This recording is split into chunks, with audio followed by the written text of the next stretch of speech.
Halo, selamat datang para pembelajar. Materi selanjutnya mengenai properti mekanis logam dan pengukurannya. Bersama saya, Lia Cundari.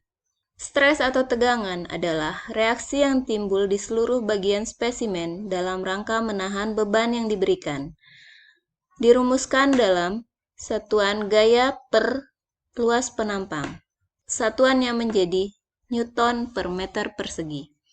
Sedangkan strain, yaitu regangan, merupakan hasil bagi antara pertambahan panjang dengan panjang awalnya. Dirumuskan menjadi delta L per L0. Pengujian stres dan strain bisa dilakukan melalui 4 cara, yaitu uji tarik, uji kompresi, uji putar, dan uji geser. Keempat uji ini diakibatkan gaya tarik, gaya tekan, gaya putar, dan gaya geser. Ilustrasi uji tarik bisa dilihat pada gambar. Bagaimana beban ditarik menghasilkan perpanjangan atau elongation dan regangan linier positif. Garis putus-putus mewakili bentuk sebelum deformasi, sedangkan garis padat merupakan perubahan karena adanya uji tarik atau gaya tarik, yaitu setelah terjadinya deformasi. Alat yang digunakan bisa dilihat pada slide.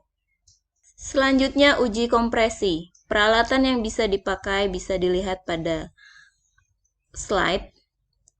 Skema ilustrasi dari sebuah uji kompresi yaitu pembebanan tekan menghasilkan kontraksi dan strain linier negatif. Selanjutnya uji geser. Peralatan yang dipakai bisa dilihat.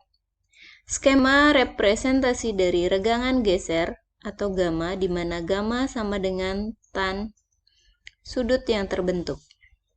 Selanjutnya uji putar. Di sini benda akan diputar menggunakan alat sehingga sudut putaran diproduksi oleh penerapan torsi T. Deformasi sendiri terdiri dari dua macam, yaitu deformasi elastis dan deformasi plastis. Deformasi elastis bersifat reversible. Biasanya berlangsung untuk regangan yang kecil. Ketika tegangan dihilangkan, maka material akan kembali ke ukuran semula. Bersifat tidak permanen, dan regangan yang berlangsung juga proporsional.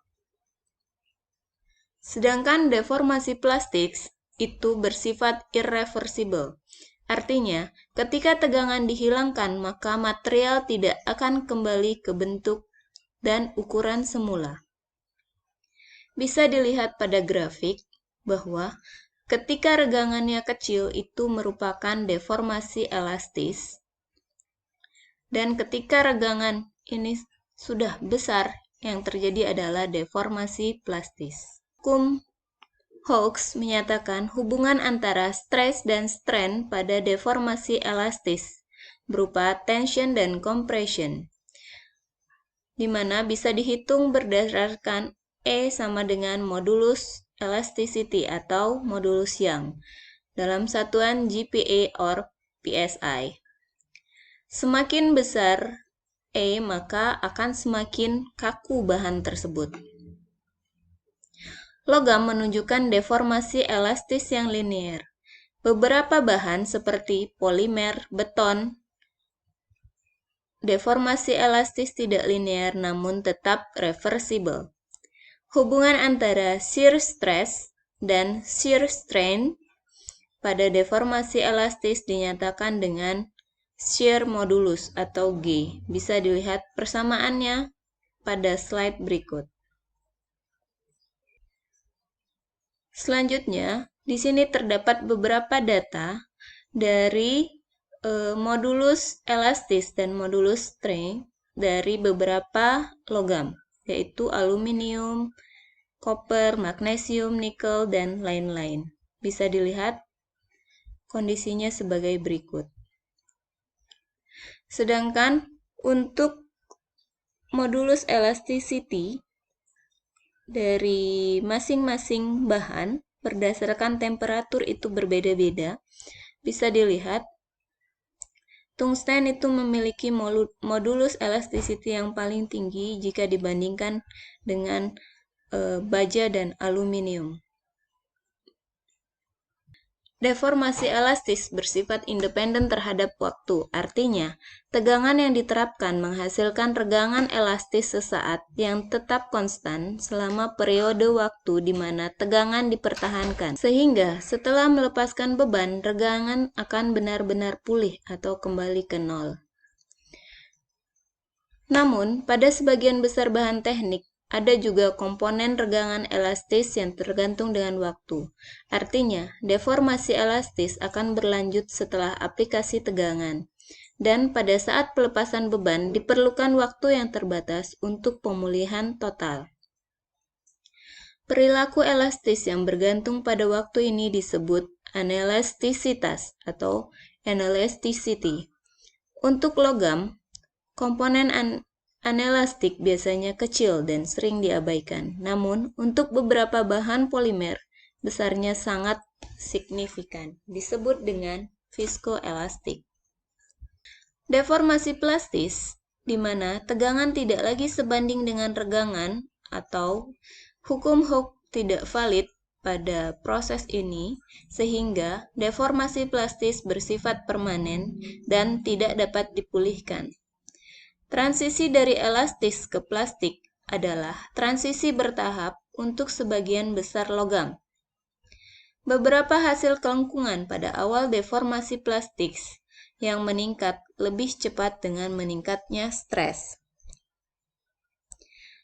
Berdasarkan perspektif atom, deformasi plastis sesuai dengan kerusakan ikatan dengan tetangga atom asli, dan kemudian membentuk kembali ikatan dengan tetangga baru karena sejumlah besar atom atau molekul bergerak relatif satu sama lain. Sehingga, begitu stres dihilangkan, mereka tidak kembali ke posisi semula. Untuk padatan kristal, deformasi dilakukan dengan menggunakan proses yang disebut slip, yang melibatkan gerakan dislokasi dan dalam padatan non-kristalin atau seperti cairan terjadi oleh mekanisme aliran kental. Properti dalam deformasi plastis yaitu tensile strength, ductility, resilience, dan toughness. Adalah kurva pengaruh dari kekuatan tarik terhadap bahan. Jika diberikan tensile strength sebesar 100-1000 MPa akan terlihat seperti ini.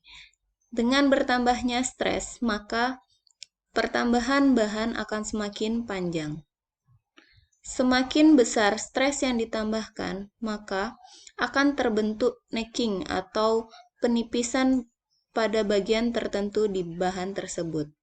Apabila tekanan atau stres terus dilanjutkan, maka kemungkinan terjadinya fracture atau patah. Setelah titik M, maka tersebut akan rusak.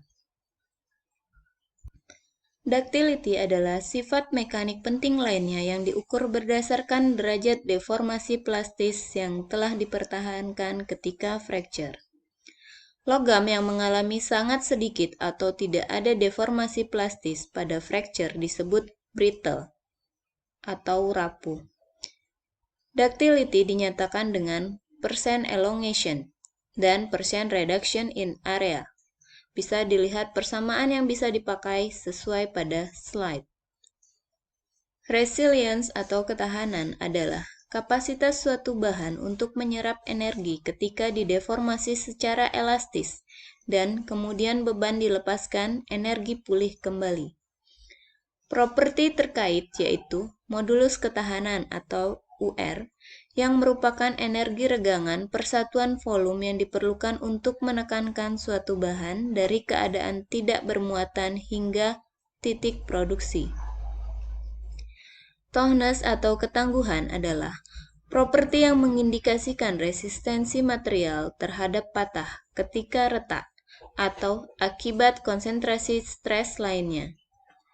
Karena hampir tidak mungkin dan juga mahal untuk membuat material tanpa cacat atau untuk mencegah kerusakan selama penggunaan, Fracture toughness adalah pertimbangan utama untuk semua struktur bahan.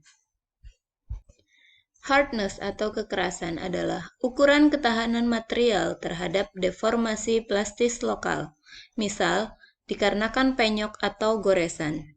Untuk menghitung hardness atau kekerasan digunakan Mohs scale, kemampuan material untuk menggores bahan lain dari angka 1 untuk yang paling lunak atau taut sampai 10 untuk yang paling keras, yaitu berlian. Uji kekerasan dilakukan lebih sering daripada uji mekanis lainnya, karena 1. Sederhana dan murah. 2. Tes tidak bersifat merusak bahan. 3. Sifat mekanik lainnya sering dapat diperkirakan dari data kekerasan, seperti kekuatan tarik. Berikut adalah teknik untuk mengukur kekerasan. Bisa dilihat pada slide. Berikut merupakan konversi dari hardness untuk berbagai macam pengukuran.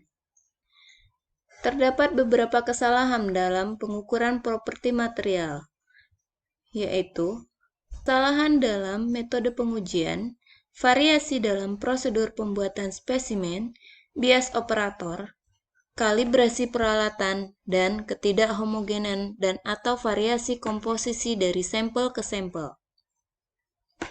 Properti material yang khas sering ditentukan dalam nilai rata-rata yang besarnya dinyatakan sebagai standar deviasi. Sebagai keamanan dari perancangan digunakan ketidakpastian sifat mekanik yang diukur dengan tegangan yang diterapkan dengan tegangan desain atau safe stress.